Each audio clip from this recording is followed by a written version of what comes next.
You know how everything's a subscription now? Music, movies, even socks. I swear if it... To continue this ad, please upgrade to Premium Plus Platinum. What? No, anyway, Blue Apron... This is a pay-per-listen ad. Please confirm your billing. Oh, that's annoying. At least with the new Blue Apron, there's no subscription needed. Get delicious meals delivered without the weekly plan. Wait, no subscription? Keep the flavor. Ditch the subscription. Get 20% off your first 2 orders with code APRON20. Terms and conditions apply. Visit blueapron.com/terms for more. I'm Indy Neidell. And I'm Burns. And this is the Baseball History Time Machine. Bringing you some baseball history you already know and a whole lot you probably don't know. Yes. And today we're bringing them Sluggers of the 1940s Part 3. That we are, for there are still more 1940s Sluggers to cover. You haven't even gotten to Stan Musial yet. No, I have not got to Stan Musial yet. Are we going to get to him now? Or? No, actually, not yet. I still have more to talk about both Ted Williams and Joe DiMaggio. Stuff I did not even get to last time. What sort of stuff? Big stuff and small stuff. Like, big stuff, like, I didn't even mention DiMaggio's record 56-game hitting streak in 1941. Which is a pretty amazing record and one that's going to be tough to ever break, right? Do you know how DiMaggio was actually stopped? No. On July 17th, against the Indians, he hit 2 hot grounders down the third base line, but Ken Keltner managed to handle both of them and throw him out at first. He also had a walk, and his final time at bat hit to short where Lou Boudreau started a double play, and the streak was over. Streaks like that are a romantic sort of thing. Like, you know? How do you mean? Like something like that, or like maybe a close pennant race. I check box scores first thing when I wake up because, of the time difference since we're in Sweden. But, you follow it every single day. I get it. And you're right. I mean, and think in 1941, no TV. Yeah. So you got to follow it religiously by checking the box scores religiously and listening to the radio. It would be very hard to break that record today, like with all the relief pitching and lower batting averages. And, there's got to be an element of plate discipline, too. I mean, DiMaggio struck out just 5 times during the streak. You'd need someone like Tony Gwynn to do something like that now, right? Well, you also can't walk too often, right? Because those when you walk, you don't get an at-bat, you get a plate appearance. Exactly. And those are lost. Maybe a guy like Luis Reyes, he hit 354 the other year, and he walked just 35 times, and he had 34 strikeouts. And hey, fun fact. Let's hear it. After Keltner and the Indians broke DiMaggio's streak that day, right? Yeah. He hit in 16 more consecutive games after that. So he hit safely in 72 out of 73 games. That makes it even more amazing. How about this? Before he came up with the Yankees, he played with the San Francisco Seals in the Pacific Coast League. Yeah, you said that last time. Right. And with them, when he was still a teenager, he had a 61-game hitting streak. Was that the record for the PCL? It sure was. The previous mark had been 49. The overall minor league record, though, is 69 games by Joe Wilhoit. I have never heard of Joe Wilhoit. Challenge accepted, okay, right? Go for sure. it. Okay. Joe Wilhoit appeared in 3 seasons in the major leagues in the 19-teens, for 3 different teams, actually. Okay. But after 1918, it seemed like that was it for him. Was he just like a bad hitter? Or? No, not really, actually. He hit 257 for his career, but that was during the dead ball era, so that's not bad. No. And his career OPS plus is 101, so basically average. Yeah. And he at least appeared in a World Series in 1917. So he went down to the minors and tore them up with his hitting? No. He went first to Seattle in the Pacific Coast League in the minors, and he hit 165 for them in 17 games. Yikes. So he was traded down Yeah. to Wichita in Class A ball. Now here's a quote about that from Joe Wilhoit's Sabre bio page. Going from the Giants and a World Series to post-World War I Wichita would have caused at least some veteran players to review whatever passed for retirement plans in that era. That Kansas City still was close to its roots as a stop on the Chisholm Trail, and the ballpark was on an island in the Arkansas River, where in the summer, sand was more likely to blow than water to flow. But Wilhoit said he welcomed the trade. A sports columnist wrote that the native Kansan found Wichita and the Plains more to his liking than the Pacific Northwest. And then did he start hitting? He did not. Really. After 25 games, he was hitting 198. This is Class A minor league. And then he started hitting and hitting and hitting and hitting. Okay, the major league hitting streak record at the time was Willie Keeler's 44-game streak to begin the 1897 season, which is 45 games if you count the last game of 1896. Yeah, sure. Now, those 44 games, Pete Rose tied in 1978. That is the National League record. The minor league record before 1919, I think, was Jack Ness's 45 games with Oakland in 1915. But Wilhoit demolished it.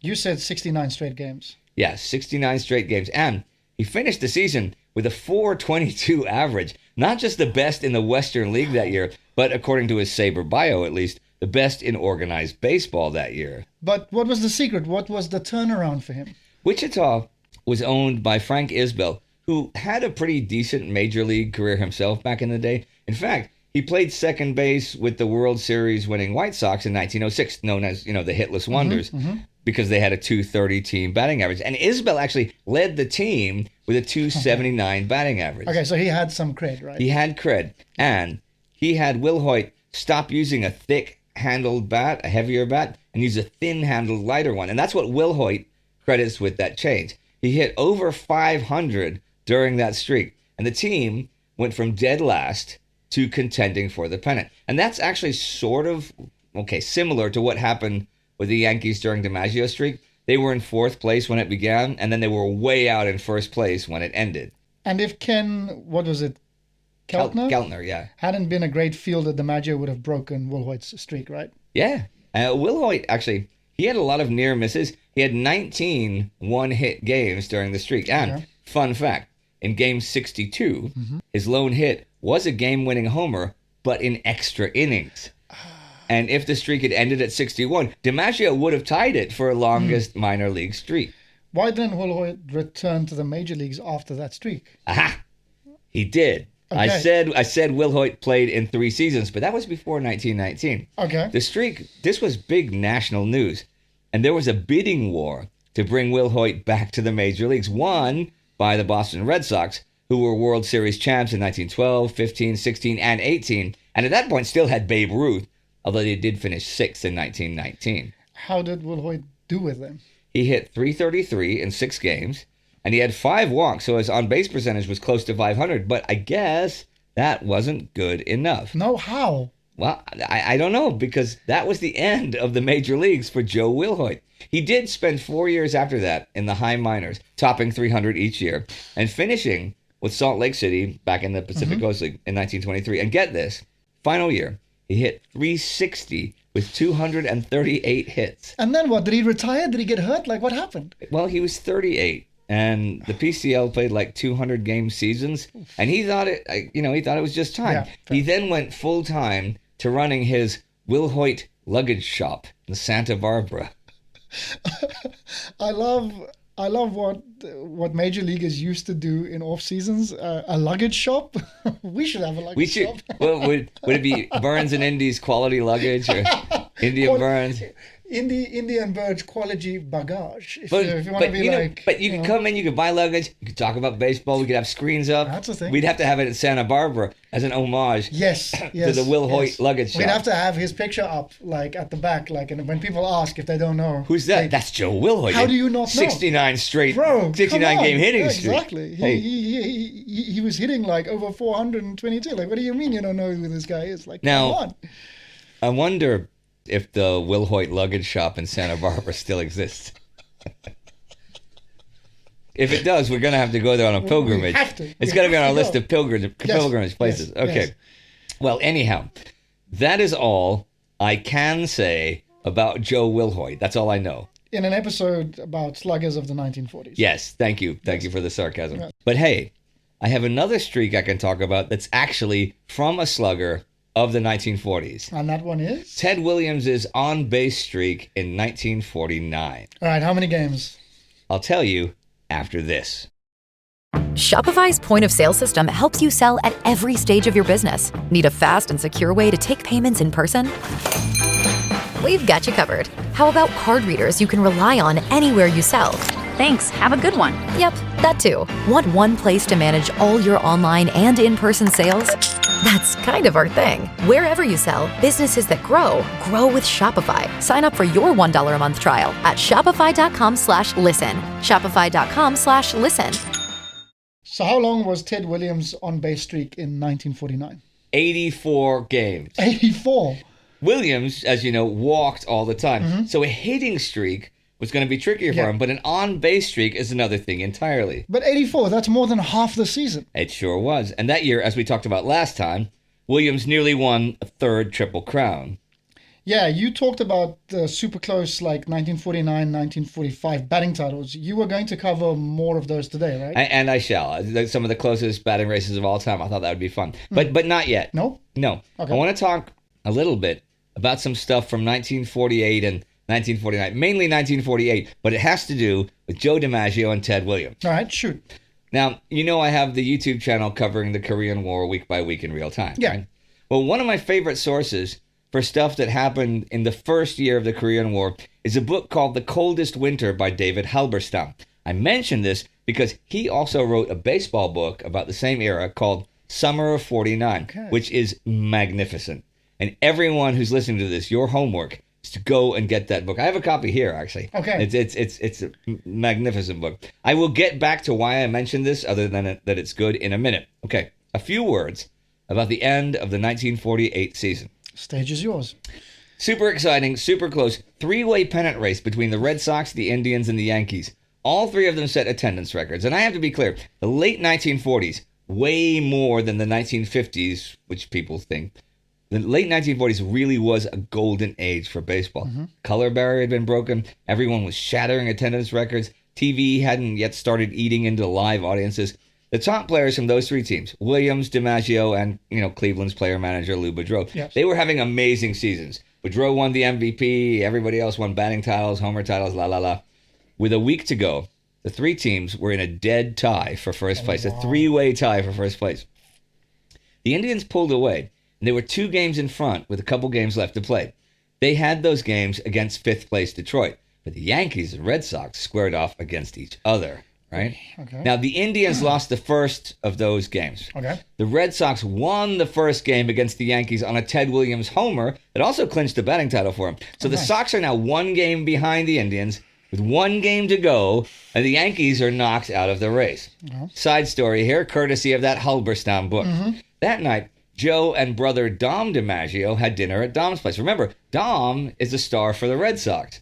Joe tells Dom, sure, they knocked the Yankees out of the pennant race, but he's going to do the same thing to the Red Sox the next day. He says this to his brother, right? And Dom says, well, I might have something to say about that. So the game comes, and Joe DiMaggio goes crazy. 4 hits, 2 of them long doubles, and Boston's still winning, but they're winning 5-4 going into the 6th. Dom DiMaggio homers, though, and the Red Sox eventually win 10-5. Now, in the 8th inning, Joe DiMaggio is replaced in center field, defensive replay, and limps off the field. Remember, he played the whole season with all those physical issues and played through all the pain. And that day, the Fenway Park crowd in Boston gives Yankee Joe DiMaggio a standing ovation.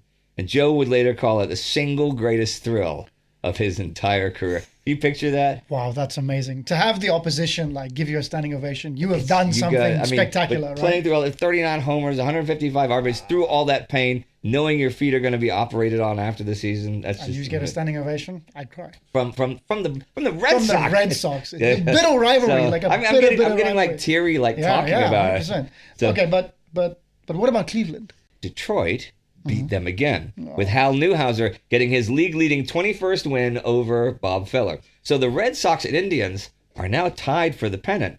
The regular season's over, and they're going to meet in a 1-game playoff. Could it be any more exciting? Everyone thinks the Red Sox are going to start rookie star Mel Parnell. He was well-rested. He went 15-8 for the season with some really hard losses, so it could have easily been better. And his 3.14 ERA was half a run better than any other arm on the Red Sox. They didn't start him? Boston manager Joe McCarthy. Joe? Okay, in a minute.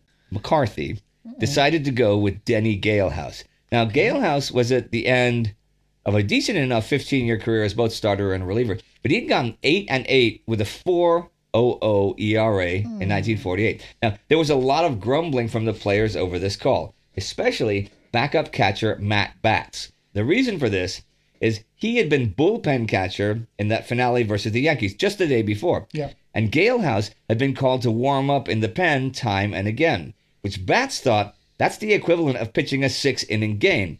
So he thought he's going to be tired just starting the game. Yeah.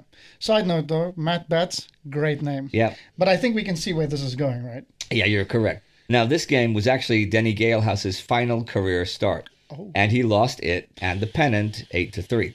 For the Indians, Gene Bearden picked up his 20th win. He would win Rookie of the Year honors. I mean, I'd be pretty pissed off at McCarthy if I was a Red Sox fan. They were livid, and many still are today. If you talk to like really old Sox fans or old people who are Sox fans, they will remember 1948 the way me and Houston fans remember 1986. I mean, I don't blame them. This brings me to where I wanted to go off on a tangent. That was not the tangent I wanted to go off on, but this brings me where I wanted to go.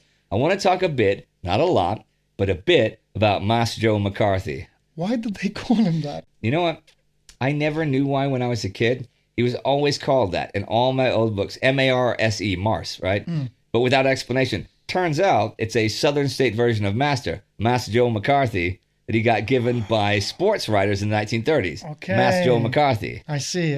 Mas Joe McCarthy, right? Okay. Now, McCarthy was a legendary manager and an absolute Hall of Fame one. He managed in 24 seasons, 21 of them full seasons, and never, ever had a losing record. Right? Oh, wow. And in those 21 full seasons, never once came within 10 games of having a losing record. Oh, wow. His career winning percentage was .615. Is that like the best ever? It's behind a few Negro League managers who managed in just, a few hundred official games each. But other than that, only Dave Roberts, who's, now Dodgers manager like the past record, only he has a higher winning percentage. And hey, your Hack Wilson era Cubs? Yes. Well, McCarthy was their manager from 1926 to 1930, leading them to the National League pennant in 1929. Then he managed the Yankees in the AL from 1931 to 46, leading them to 8 pennants and 7 World Series titles. He was the first guy to win a pennant in both leagues and is largely credited for making the Yankees not only a major dynasty, but what people saw as a classy and elite organization. How so? Well, they always, and I mean always, wore coats and ties. And unlike other teams, they always traveled first class. And you always had to shave before coming to the baseball park. You were a Yankee. In public, you had to look like a Yankee. He also didn't like his players to drink, although he put up with it and he drank himself. And here, for you, you're going to like this, Barnes. This is a very funny story about drinking, also courtesy of Halberstam, all right? Bring it on. Okay, well, Hack Wilson was a serious drinker. What did they say? A highball hitter both on and off the field? That's what they that's what they said. Come on, that's Hack Wilson. You love Hack Wilson. I love Hack Wilson. Hack Wilson's my guy. Yeah, okay. Well, one day, McCarthy is lecturing Wilson about his drinking. Oh. And to illustrate his point, he poured a shot of whiskey into a glass filled with worms. And the worms quickly died. And Joe asks Hack, "So what did you just learn?" And Hack says that if I drink, I won't have worms. I mean, observation. Hello. So, Easy. You gotta That's a love good Hack observation. Wilson. You gotta love him. Well, it kind of makes sense. I mean, he doesn't have worms. No. It's one of those things. Okay, but McCarthy, after as many years with the hated Yankees, comes to the Red Sox in 1948. That was a big deal. That was his first year there. Well, he made the lasting impression with Denny Galehouse debacle, right? Yeah, but fair is fair. Okay, the Indians might have beat Parnell, too. Okay, but how did Parnell do in 1949? In 1949, next year, he went 25-7. And the AL has only had 9 25-game winners in the 75 years. Since then, he led the league in ERA, complete games and innings pitched. Galehouse pitched 2 innings in 1949 in relief, and his career was over. Okay, respect to McCarthy, but I think he might have made a mistake in that one playoff game. Just a little overestimation. I get it. Yeah, he might actually have. But anyhow, when McCarthy comes to Boston before 1948, everybody wonders how he's going to deal with Ted Williams. Okay. Williams had his peccadillos. One thing, Williams absolutely hated wearing ties.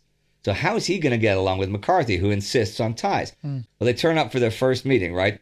And McCarthy is not wearing a tie. Oh, really? And when asked about it later, he says to reporters, "Anyone who can't get along with a 400 hitter does not deserve to manage in the major leagues."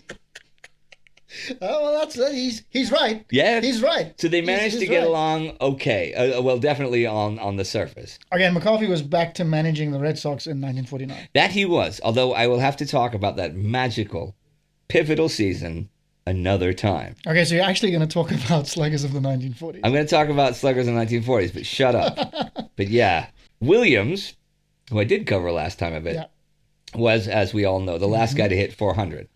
In 1941, same year as DiMaggio's streak. Right, and DiMaggio won the MVP and Williams finished second. Now that was an interesting MVP race. Those guys were not the only guys who got first place votes. Somebody actually thought someone was more valuable in 1941 than Ted Williams and Joe DiMaggio. That's insanity. Yeah, well, I don't know who this. It's a reporter. I don't know which news writer it was. Misinformed is the word that I'm looking for. Okay, here. I can tell you who the guy was who they thought was more valuable. Okay. Who got White Sox ace Thornton Lee, who pitched 300 innings. He went 22-11 for a 500 team. Led the league with a 2.37 ERA, and he got one first place vote. Nah, I don't see it. I'm sorry. I just don't see it. Fun fact. Okay. There's a lot of fun facts today.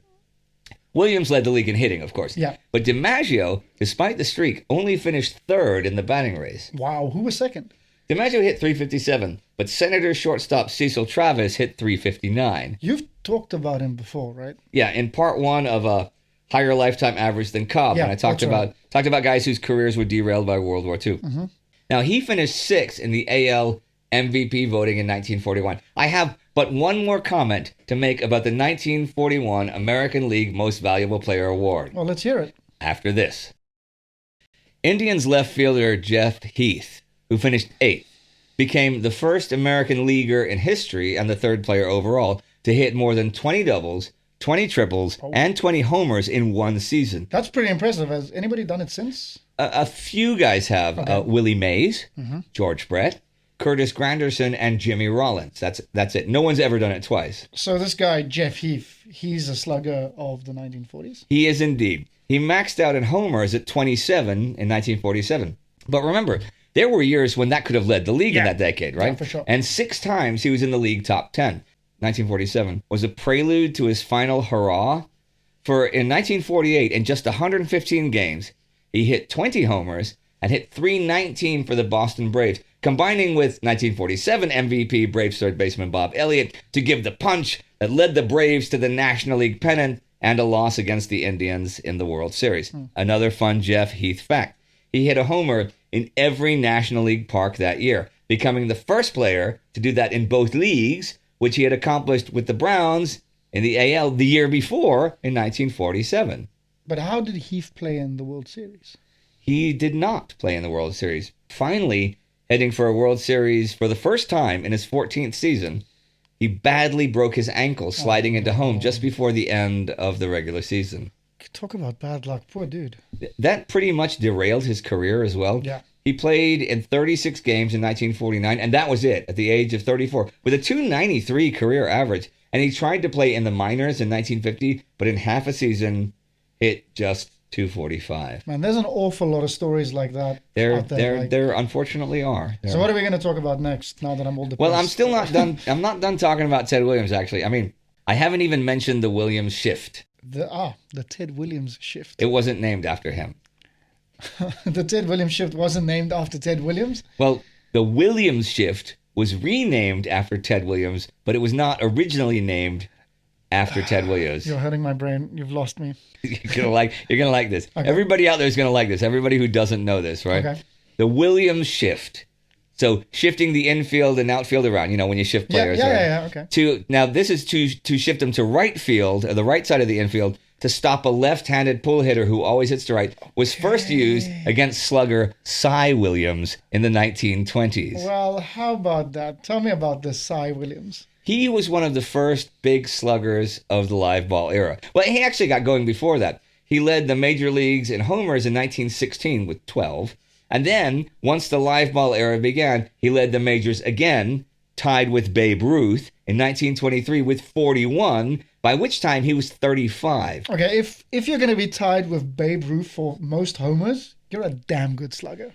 He also led the league in the National League in 1920 with 15. And then at the age of 39, in 1927, he led the National League yet again with 30 homers. And his best batting average was the year before that when he hit 345 and led the league in slugging at the age of 38. That's impressive. And how many career homers did he hit? In 19 seasons, he hit 251, which was a ton for that era. Of course. Behind only Ruth and Hornsby on the all-time list when he retired. But he only hit 49 of them before the age of 32. So he's one of those guys, you got to wonder how many homers he would have hit if he'd have played his whole career in the live ball era. I mean, 4 homer titles in any era is nothing to sneeze at. And he straddled two eras. That's a guy that should get a lot more love. Yeah. But hey, the Cy or Ted Williams shifts, was Ted Williams really not able to hit the ball to left field? He very much was able to do so. Williams beat out Boudreau for the 1948 batting title, right? But Boudreau had been ahead of Williams for part of the summer, and this did not sit well with the best pure hitter of his era. Or any era. Yeah, that's true. It's Ted Williams. Yeah. Well, okay, one day, the Red Sox have a doubleheader with the White Sox, and this is when Boudreau with Cleveland, he's slightly ahead of Williams in the batting race, late in the season.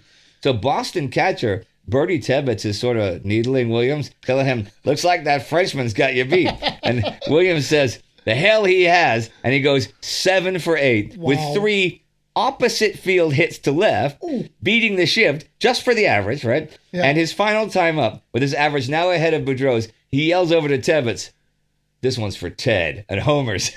See, we can chalk that up to wind-ups going horribly wrong. Yeah, but it was a teammate. It was a teammate. Okay. It was a wind-up, like not...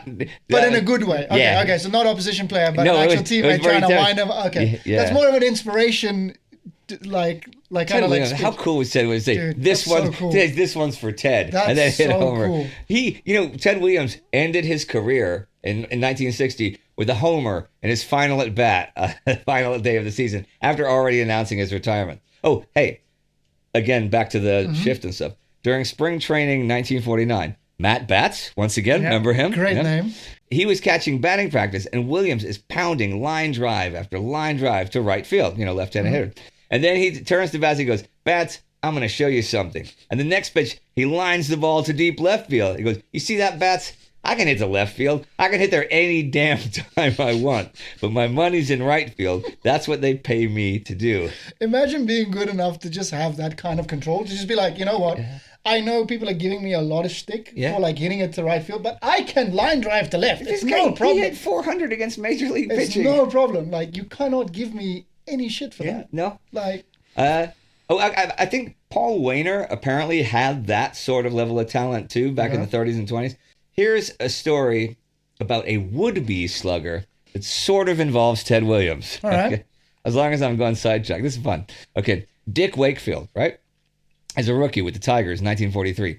As a rookie, finished 6th in the AL MVP race. There was no Rookie of the Year then. Okay. He hit 316. Oh, wow. He led the American League in hits and doubles. And in 1944, he only appeared in 78 games. That's half a season. But in spite of that, was 5th in the MVP race and got 2 first-place votes. Wait, in only half a season? Now, he hit 355. He had a 464 on-base percentage. He slugged 576 in that half season, all of which would have led the league if he'd had more at-bats. But still, would you really vote for a position player for MVP with just half a season of playing time? That doesn't seem like something you would do. Okay, well, here's the thing. After 1943, that rookie year, he went to naval aviation training because, the war and all. Yeah. But in July 1944, the Navy decided it had enough pilots or something because he was allowed to take an honorable discharge and go home and then take his chances with the regular draft. Okay. So he rejoined the Tigers in July 1944. Right, it's starting to click. For Dick Wakefield, it very much did click. Tigers were in 7th place when he came back. But with him as the booming catalyst that second half of the season, they played 700 ball and only lost the pennant to the Browns on the final day of the season. So that's why he got the MVP votes and stuff. It's not player that played the most; it's most valuable player, I guess. Most impactful player, maybe. He definitely had 7th place to second. Playing 700 ball is crazy. Yeah. That's insane. But nobody that average on base percentage of slugging, nobody in the AL had anything close to that season. That's freaking nature stuff. Well, the day after that, literally the day after the end of the season, Wakefield got his draft notice. He re-entered the Navy, and he spent 1945 away from the majors. Okay. He and Ted Williams, here's where he comes in, ended up together on Hawaii at the end of the war. You know, Williams was a Marine pilot, like I talked about last time. There, Williams and Wakefield made a series of bets. They made 5 of them about who would beat the other one in 1946 in like average or RBI. I don't remember all 5 of the categories, but they made $1,000 on each one, right? And Wakefield, of course, bragged about those bets. You're betting Ted Williams. Ted Williams is actually betting to you because he thinks maybe you're going to beat him in some of those things. When he got back, it's a brag. Yeah, it's total brag. Massive flex. Yeah. When he got back to the States, but baseball commissioner Happy Chandler ordered them to call off the bets because there's no betting in baseball. Oh no, of course not. Good heavens. Good heavens. We could not have that. You know, Wakefield, he got paid star money, way more than an average player. So the papers in 1946, they printed the Wakefield-Williams comparisons game by game for a little while until it got too embarrassing for Dick Wakefield. I'm starting to guess there's a reason I never heard of the guy. Okay, in 1946, he hit .268 with 12 homers and 59 RBI. It's not terrible, but what about Williams? .342, 38 homers, 123 RBIs, MVP, and a .497 on-base percentage, .667 slugging percentage, and a major league leading 142 runs scored. That's not even close. Poor Wakefield, dude. He hung around, he bounced around the rest of the decade, mostly part-time. He never topped 300 again. He never topped 12 homers. But here's the thing. Dick Wakefield wasn't bad. No. His career OPS plus is 131, which is better than a bunch of Hall of Famers. He was an above-average hitter for his career, but he wasn't amazing, and he had to be amazing after that start. You know what I mean? Yeah, he had to kick on, basically. Yeah. So sort of like, what's his face, Benny Kauf? Yeah, something like that. Yeah, good call. Except, okay, without getting arrested Yeah, of for course, actual theft. without the theft charges and the stuff. felonies. Okay, but Wakefield was the original bonus baby. He was signed just out of high school by the Tigers for $51,000. And when you consider that at that time, fellow Tiger, 2-time MVP Hank Greenberg was the highest paid player in the major leagues and was getting $55,000. That's a lot of unnecessary pressure that gets created on a young person like that. But it's still, you saw how great he was before 1945. But here's something telling about what such a bonus at age 19 or whatever can do to you. At the tail end of his career, he was talking with some reporters, and one said that baseball was a good life. And here's a quote, right? "What's good about it?" Wakefield asked. The writers were speechless. "Suppose a ball player did get a big salary," he went on. "He had to practice in the morning, play a game in the afternoon, and was bounced around by the schedule from town to town through the hot summer months. Meanwhile, taxes are taking a big bite out of his pay. And furthermore, how long is that guy likely to last in the big leagues? At 30 or so, he must look for something else to do. Don't tell me baseball's a good life." That's pretty bitter. And on Dick Wakefield's bitter tone, my friend Burns, we shall leave our audience for the day. But what about Stan Musial? Like, what about the other closest batting races ever? What about all of that? Well, there is all that yet to cover, and a few more sluggers I haven't gotten to. So we are. No, I'm not kidding. For the first time, we're going to do a part 4. This could be its own podcast. Yeah, Sluggers in the 1940s podcast. In perpetuity. That would be kind of fun, actually. But the next time we're coming back, we are doing part 4 of Sluggers in the 1940s, and it will start with Stan Musial, even though there's some other guys I want to talk about, and then it will do the closest batting races ever, because I've said I was going to do that, right? Okay, for you listening out there, if you're unsatisfied, I'm unsatisfied. Okay, I'm left here wanting, and this is okay. Well, I'm unsatisfied too, but if we had more time to spend on these, we could make them more often. So to everyone out there, to help us do that, please join us at patreon.com. Just go there and look up Indy Neidell's Baseball History Time Machine. We only have one tier there, which is, I think, $4 a month. But it gets you the episodes early, and it helps us a lot. And follow us on Instagram, too. Talk to us there. Tell us what you think about things. We love the engagement. Yeah, totally. So after that, well, you want to take us home, partner? Sure. It's goodbye from me, Burns. And me, Indy Neidell. And the Baseball History Podcast. I was going to say time machine, but you can say podcast. Baseball history podcast. Baseball history. Yeah, I should probably do that again. Wait, no. The Sluggers of the 1940s time machine. Okay. Good night from us for the Sluggers of the 1940s time machine. Because, I mean, this is 4 episodes. 4, that's 8 weeks. That's crazy.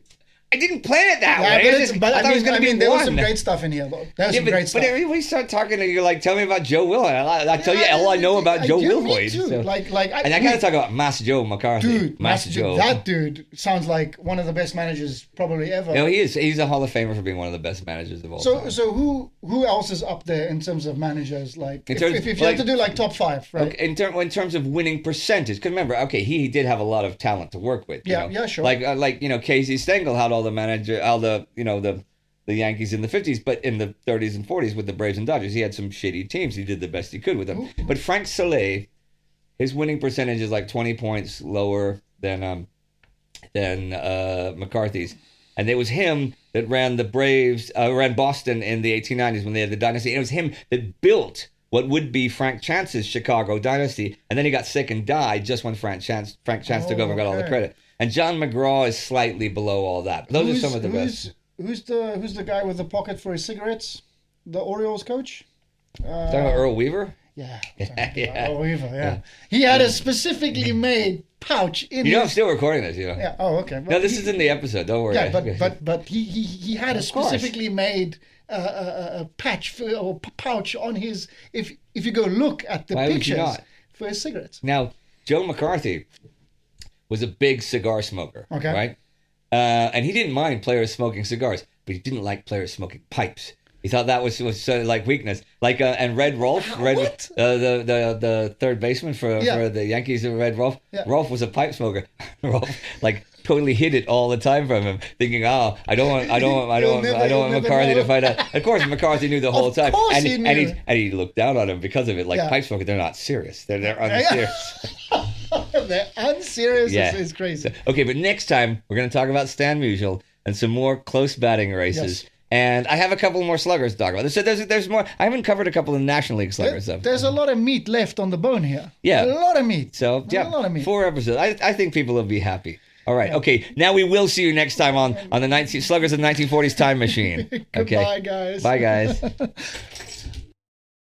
With so many options, why choose Arizona State University? For me, the only online option was ASU because of the quality. Their faculty was really involved with their students and care about your personal journey. The dedication to my personal development from my professors, that's been extremely valuable to me. Earn your degree from the nation's most innovative university. Online. That's a degree better. Explore more than 350 plus undergraduate, graduate, and certificate programs at asuonline.asu.edu.